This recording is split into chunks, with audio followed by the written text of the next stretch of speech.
So I'm going to give you guys each a star punch at this group for working together and following the directions given. As part of our school's positive behavior intervention and support system, I started using a punch card for my kids to help them keep accountable. We used to have a system school-wide where students were given lots of little blue tickets throughout the day. They would have to keep track of them throughout the week. And it was a lot to keep track of. Please put your scissors down. I really wanted to streamline things a bit, so we created the punch card system. All right, my friends, please work with your groups. The cards I made on colored cardstock, put a little hole punch in them, and they hang on their desks. It has circles at the bottom, numbers 1 through 10. And throughout the day, I'll let the kids verbally know what I see that they have done that's above and beyond expectation. Nice work, Jacob. And I give them a little star punch on a number, and when they reach 10, they can cash it in for one of our set rewards that we have posted in the classroom.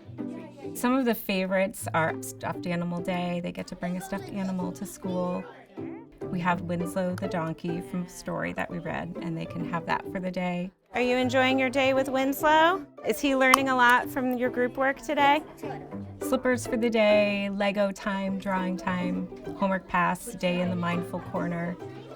At the end of the day is when they cash everything in. So when we're doing pack up time, kids come with their cards. They know they can tell me which coupon that they want or prize box. I think it's important to really know your kids and what really motivates them. I love being able to keep things playful in elementary school and just make the learning space a fun and motivating place to be. So simple things, they don't have to cost money. Charlotte, I love the way you gave me listening ears there. Awesome job. My students have really been able to own and see their choices and growth within the classroom. They like to collect their finished cards and take them home and share it with their parents, so it's a great homeschool connection for parents to see the good choices that their kids are making at school as well. You are getting close to a reward. I wonder if it'll happen today or later this week.